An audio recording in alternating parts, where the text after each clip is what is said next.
Há um ano, no dia 26 de fevereiro de 2020, o Brasil registrava o primeiro caso de coronavírus. Ao longo dos últimos 12 meses, o presidente Jair Bolsonaro inundou o país de remédios que não funcionam, brigou com a Organização Mundial de Saúde, com prefeitos e governadores, atentou contra recomendações de isolamento e prevenção e, finalmente, vacilou feio na vacinação.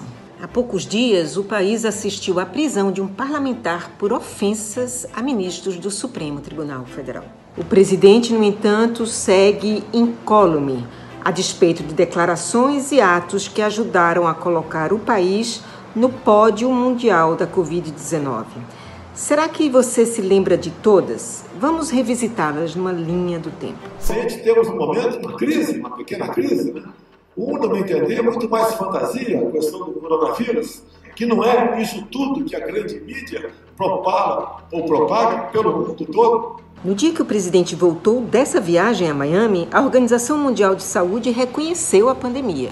Entre os primeiros infectados estavam 23 integrantes da comitiva que viajou com Bolsonaro para a Flórida. O que está errado é a histeria, como se fosse o fim do mundo. Tá? E uma nação, o Brasil, por exemplo, só estará livre desse vírus, né, o coronavírus aí, tá?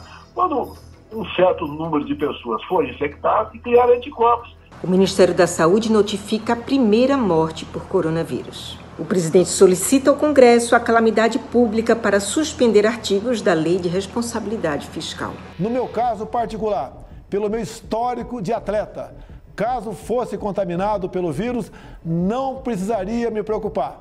Nada sentiria ou seria, quando muito, acometido de uma gripezinha ou resfriadinho. O presidente baixa decreto incluindo atividades religiosas de qualquer natureza e unidades lotéricas entre atividades essenciais durante a pandemia.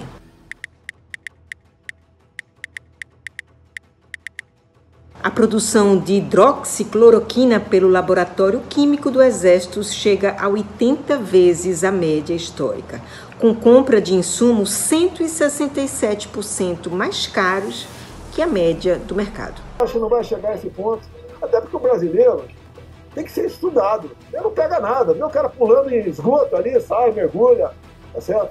E não acontece nada com ele.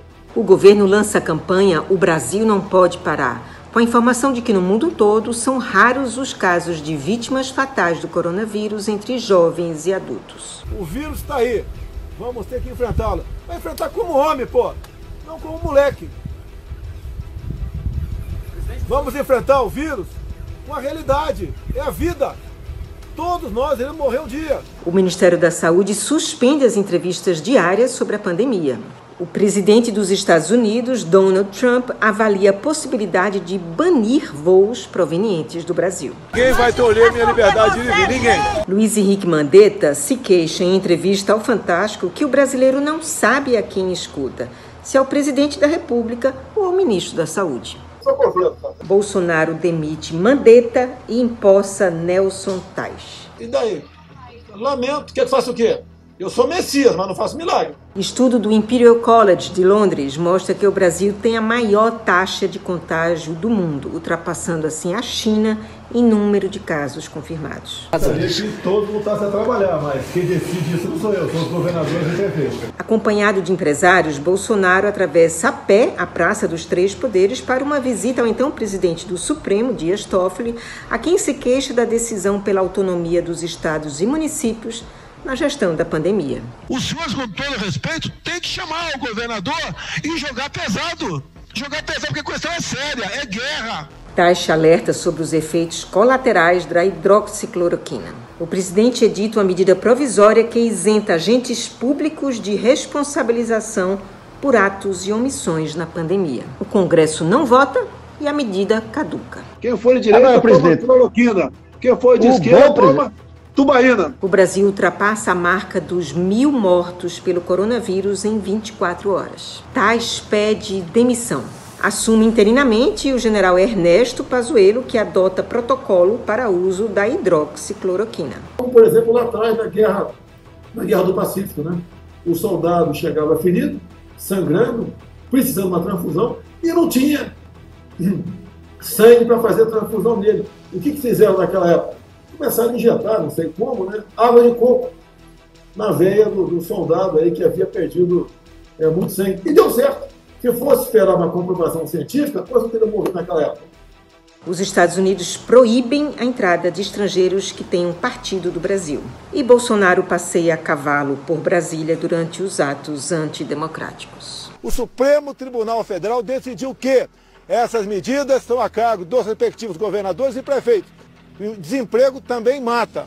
Então essa conta tem que ser perguntada para os governadores. O governo tira do ar a plataforma do Ministério da Saúde com informações consolidadas sobre a pandemia, levando os meios de comunicação a formar consórcio para atualizar os dados. Seria bom você fazer na ponta da linha.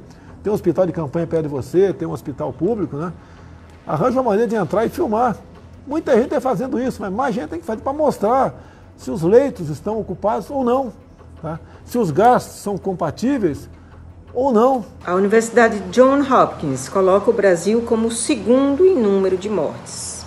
O Brasil ultrapassa a marca de 1 milhão de casos. Eu sou a prova viva que deu certo. Bolsonaro é diagnosticado com a Covid-19. No mesmo dia, veta dispositivos da lei que obrigava estabelecimentos a fornecer gratuitamente a funcionários máscaras de proteção. Quando o Brasil já contava 130 mil mortos, Pazuello é confirmado na saúde, depois de 4 meses de interinidade. Você existe, os países se preparam para a guerra.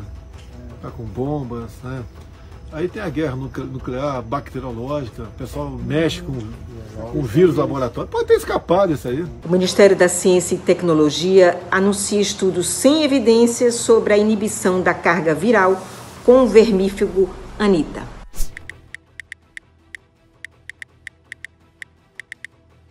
A carta do laboratório Pfizer oferecendo a vacina ao Brasil só seria tornada pública 2 meses depois, quando o Brasil se tornara um dos mais atrasados na vacinação.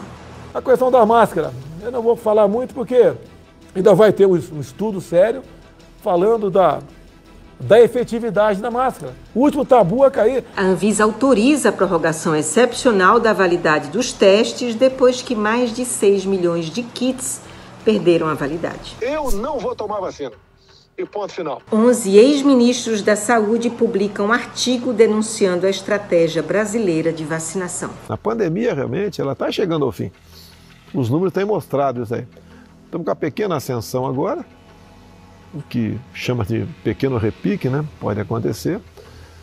Mas a pressa da vacina não se justifica. O governo eleva o imposto de importação sobre cilindros que armazenam gases medicinais. Quem frequenta a praia pega o sol, e o sol é o que fixa a vitamina D no corpo.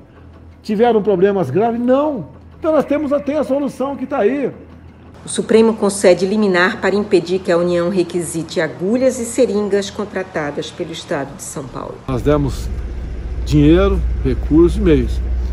Não fomos oficiados por ninguém do Estado na questão do oxigênio. Em evento público em Manaus, Pazuello disse que já sabia da crise de oxigênio.